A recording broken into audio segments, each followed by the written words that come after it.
Something happens to women when they hit 40, and nobody wants to talk about it. 1 minute she's making breakfast for the kids, folding laundry, planning family vacations. The next, she's downloading dating apps, buying lingerie, and texting some guy from the gym like she's 22 again, and you're standing there thinking, what the hell just happened to my wife? But here's the truth. It's not just your wife. It's everywhere. Millions of men are watching their dependable, stable wives transform into emotional teenagers with wrinkles. And society acts shocked, like we didn't see the warning signs written in her biology years ago. You think you know your woman. 15 years together, built a life, raised kids, shared a bed and a dream. You think that kind of history makes her immune to chaos. Brother, you're living in a fantasy. There's a ticking time bomb inside every woman's psychology, and it detonates somewhere between 35 and 45. Not might. Not maybe. It will. The only question is how much damage it does when it explodes. Now, before we go deeper, a quick word to the real ones, the men who are done being average and ready to think differently. Welcome to Stoicism Mastermind, where we don't chase comfort, we study truth. To our legendary subscribers, you are the reason this community thrives. Thank you for walking this path with us. May you and your loved ones stay safe, strong, and surrounded by love wherever life takes you. And if you're new here, do yourself a favor. Hit like, smash that subscribe button, and share this with another man who's ready to wake up. Because around here, we're more than just a channel. We're a brotherhood. One family. One mindset.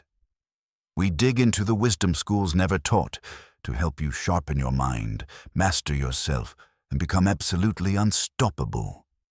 Now, let's get back to it, because once you understand what's really happening to women over 40, you'll never see relationships the same way again. It all starts small, invisible. A thought, a glance, a mirror that suddenly feels unfamiliar. That's where it begins. The slow collapse of identity. And if you want to understand what it truly means to be unshakable when everything falls apart, watch Be This Man after this video. When a woman hits 40, she isn't the same person you married. And no, this isn't about wisdom or experience. This is a full psychological reboot, a rewiring of her brain chemistry, her priorities, and her sense of self. The woman who once felt complete as a wife and mother suddenly becomes desperate for one thing: validation.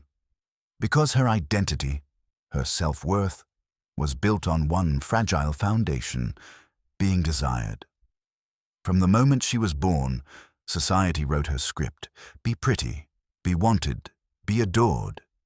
And for 20 years, she nailed the role. Men chased her. Compliments flowed. She was valuable because she was visible. But then biology does what biology always does. It takes away what it gave. At 40, she looks in the mirror and sees a stranger. Not ugly, just different. The face that once stopped conversations now struggles to hold one. The body that once made men lose their minds now earns polite smiles at best, and that's when it hits her. Her beauty wasn't just part of her identity. It was her identity. Now, the reflection doesn't match the memory. And that's not just aging, that's identity collapse. Because she's not just losing looks, she's losing validation, and validation was her oxygen. So what does she do? She panics. She fights back against time itself. New hair, new makeup, new gym obsession, new selfies, same desperation underneath. She's not reinventing herself. She's trying to resurrect who she used to be. And the more she fights, the further she drifts from peace. A Stoic man understands this. When you fight nature, you lose twice. Once when it changes, and again when you refuse to accept it. But this panic doesn't stop at the mirror. It gets louder, because now the validation drought begins, and that's where everything really starts to spiral. Welcome to the dopamine drought. Here's the part no one tells you. She's not losing her mind. She's losing her supply. For decades, she's lived on a steady drip of dopamine. Likes, stares, compliments, attention. It's been her invisible drug, delivered daily. Every glance was a hit. Every message, a tiny high. And now, it's gone. At 22, a compliment was background noise. At 42, it's a lifeline. Wow, you still look amazing for your age. Boom, dopamine fireworks, proof she's still relevant. That one comment from a stranger hits harder than 10 years of your loyalty. Because your attention is routine, his attention is earned, and the human brain will always chase what feels uncertain. So she starts searching for that high again. New selfies, new gym outfits, subtle thirst traps dressed as confidence posts. She's not trying to attract someone. She's trying to feel alive. But here's the Stoic truth. What she's calling empowerment is just withdrawal dressed up as self-discovery. She doesn't need more attention. She needs to sit still long enough to hear her own silence. But silence terrifies her, because silence forces reflection, and reflection is where truth hides. She can't face the truth that her self-worth has been externally outsourced her entire life. That's the real crisis, not aging, but awakening. If you want to understand how dopamine traps you into chasing the wrong rewards, watch Money is a Game after this video. And just when you think it can't get worse, modern culture shows up and tells her the exact lie she wants to hear. Welcome to the cult of empowerment. When the validation starts to fade, modern society doesn't hand her truth. It hands her comfort wrapped in hashtags. You deserve better. Follow your heart. Never settle. That's not empowerment. That's escapism. It's the gospel of self-delusion, sold by people who profit from other people's chaos, because real empowerment takes discipline, but fake empowerment, that sells better. Now she's surrounded by noise that tells her her feelings are sacred, her impulses are brave, and her responsibilities are oppression. Every influencer with a ring light is her new philosopher. Every "you go queen" comment is gasoline for her rebellion. And she eats it up, because it's easier to call yourself brave than to admit you're afraid of time. It's easier to say, "I'm finding myself," than to say, "I'm losing who I was." Modern culture rewards delusion. The more dramatic the story, the louder the applause. And that applause feels like proof. Proof she's right, proof she's powerful, proof she's free. But Stoicism teaches the opposite. Freedom without discipline is just chaos with a filter. And right now, society is telling women to burn the village and call it rebirth. She's not healing, she's high on validation. She's not finding herself. She's running from reflection, the saddest part. No one around her tells her to stop, because truth doesn't trend. But she's not doing this alone. She's got reinforcements, a whole sisterhood cheering her deeper into the fire. They don't call it destruction, they call it support. Welcome to the Sisterhood of Self-Destruction. When a woman starts to spiral, she rarely falls alone. She builds herself a rescue team, but it's not rescuing anything. They call it girls' night. You call it what it really is. Group therapy with wine and no accountability. Every conversation sounds the same. You still got it. You deserve better. You just need to focus on you right now. They're not giving her advice. They're giving her permission. These aren't mentors. They're mirrors. Each one reflecting the same insecurity back at her. They already burned their own houses down, and misery loves company with matching lipstick. Because deep down, they need to believe they didn't ruin their lives. They evolved. And the only way to validate that fantasy is to watch another woman do the same. So now, every problem in her marriage becomes proof that she's oppressed. Every expectation becomes emotional abuse. Every boundary becomes controlling behavior. By the time she's done venting, her entire family is framed as the obstacle to her freedom. But here's the Stoic perspective.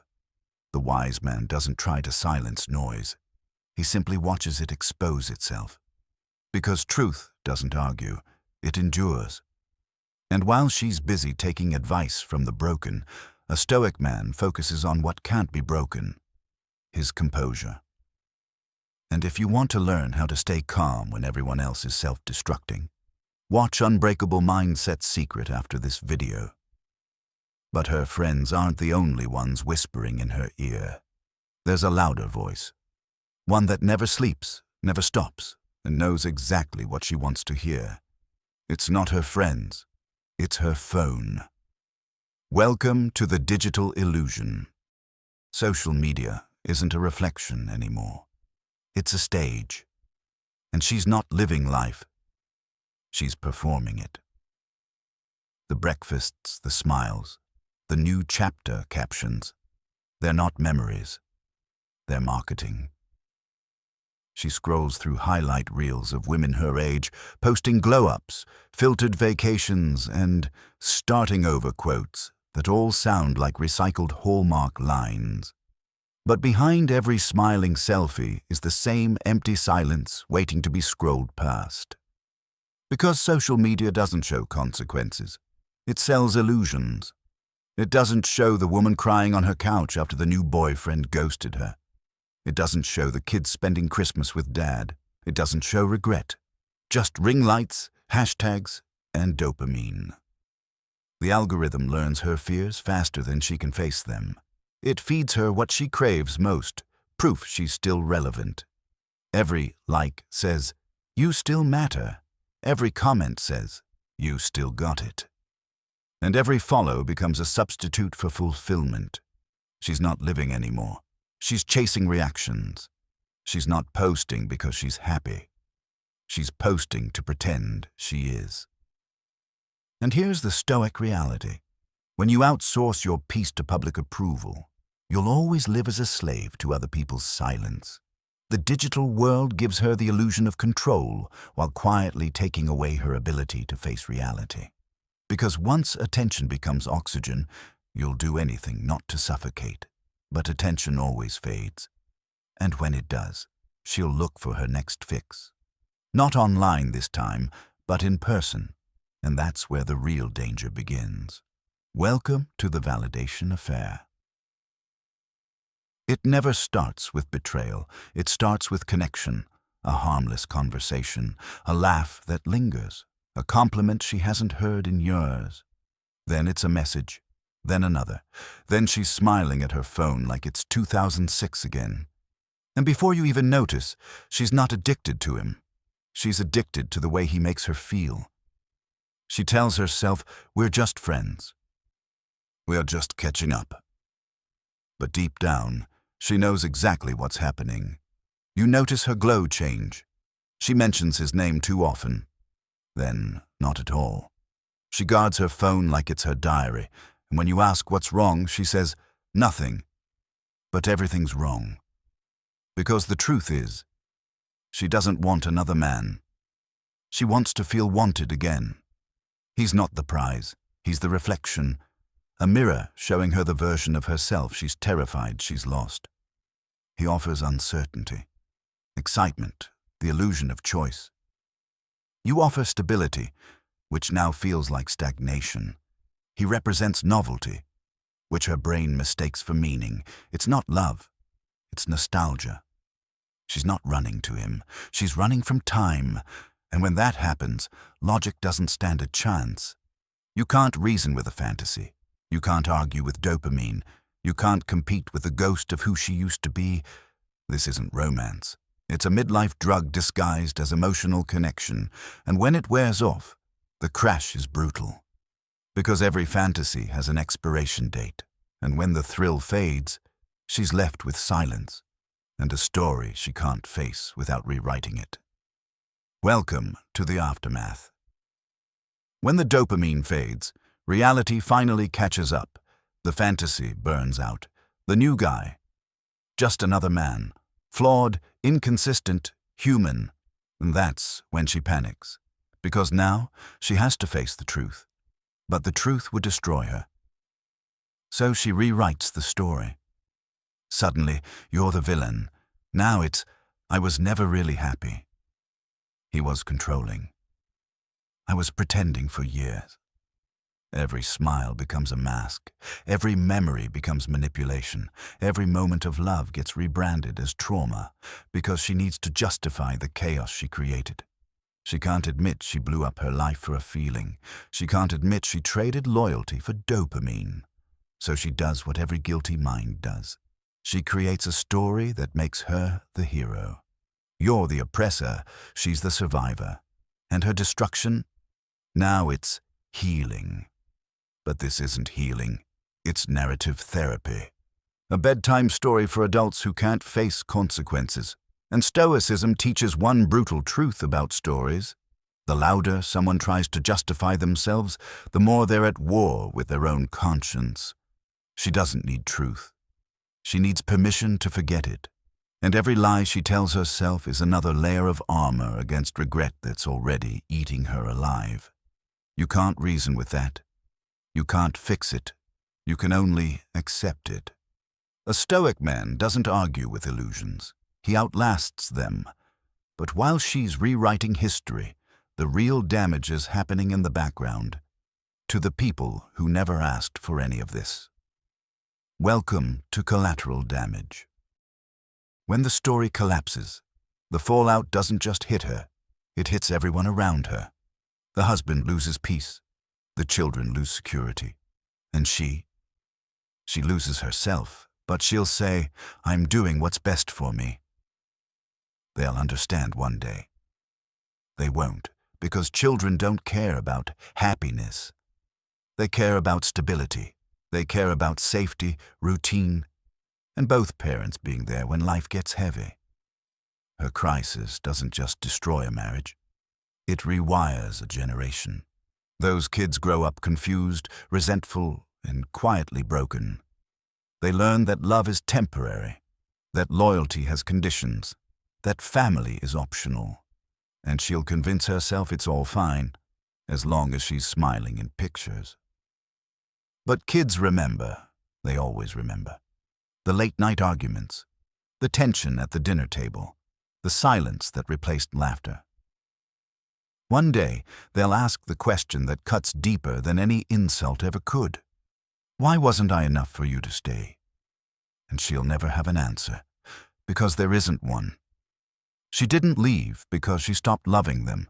She left because she stopped loving herself. And that's the tragedy of it all. When self-validation becomes an idol, everything sacred gets sacrificed at its altar. A Stoic man sees this chaos and doesn't curse it. He studies it, because pain, when observed, becomes knowledge. And knowledge, when mastered, becomes peace. You don't chase revenge. You don't chase closure. You chase control of yourself. That's where true power lives. In stillness, not reaction. But here's the irony.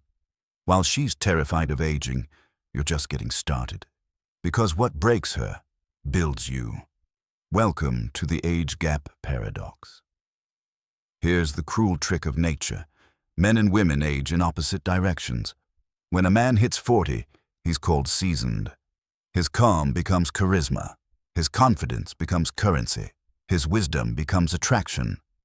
But when a woman hits 40, she's told she's expired. He's aging like wine. She's past her prime. Unfair? Absolutely. But Stoicism doesn't deal in fairness. It deals in truth. And the truth is this. Men age into value. Women age out of validation. That's not misogyny. That's biology and psychology doing their jobs. Because while she's fighting time, you're compounding with it. Every scar adds depth. Every mistake adds wisdom. Every challenge adds strength. You become what she fears most. A man at peace with reality. While she's chasing youth, you're mastering presence. While she's running from time, you're aligning with it. That's the paradox. She's fighting the inevitable. You're working with it. And here's the Stoic truth. You can't lose a battle you've already accepted. When you embrace time, you become timeless. Because women chase the thrill of being wanted. But men earn the power of being respected. That's what separates boys from men and men from the unshakable few. But for her, the clock keeps ticking and the noise gets louder because no illusion lasts forever, and when it finally breaks, the silence is deafening. Welcome to the crash. Every storm runs out of rain, and when hers does, silence hits harder than any breakup ever could. The thrill is gone. The compliments stop. The messages dry up. Now she's sitting alone in a quiet apartment, scrolling through highlight reels of other women still pretending they're happy. The freedom she fought for. It feels like an empty room that echoes too loud. She'll tell herself it's growth. Post quotes about healing and choosing herself. But when the phone goes dark, she knows exactly what she traded.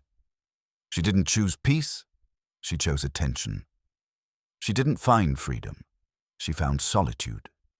She didn't grow, she regressed. Because every action built on ego ends in emptiness. And this is where the Stoic truth cuts deep. You can't build peace on the ruins of impulsive decisions. She thought she was escaping a cage. But the real prison was never her marriage. It was her mind. See, when you can't sit with silence, you mistake chaos for excitement. And when you chase feelings over principles, you eventually end up chasing ghosts. This is the hangover after the high. The moment when the dopamine's gone and all that's left is reality. And she can't stand it. Because peace feels foreign now. Stillness feels like failure. But for the Stoic man, this is where everything begins. Because while she's falling apart, you're about to rise. This is where most men break, but not you. Welcome to the man's response. When the smoke clears, you'll want answers. You'll want to know why she did it, why she threw away everything you built. But here's the truth, brother. You'll never get a reason that satisfies you, because you can't reason with chaos. You can only outgrow it. This is where most men lose themselves. They chase closure like it's justice, but closure isn't given. It's created. It's forged through silence, discipline, and the refusal to let pain rewrite your character. She's fighting time. You're mastering it. She's chasing validation. You're building value. That's the difference between living reactively and living stoically. Because a Stoic man doesn't beg for peace, he becomes it. He doesn't argue with emotion. He observes it. He doesn't avenge loss. He evolves through it. Let her spiral. Let her rewrite history. Let her convince herself it was all your fault. None of that matters, because truth doesn't need defense. Time will handle the rest. Your job isn't to win her back. It's to win yourself back. To rise sharper, calmer, and stronger, to turn heartbreak into power, to walk through the wreckage with your head high, not bitter, but unbreakable. Because the Stoic man doesn't need revenge. His evolution is the revenge. And if you've made it this far, you already understand. Stoicism isn't about pretending not to feel. It's about mastering what you feel, so it never masters you. So, if this video sparked something in you, show it.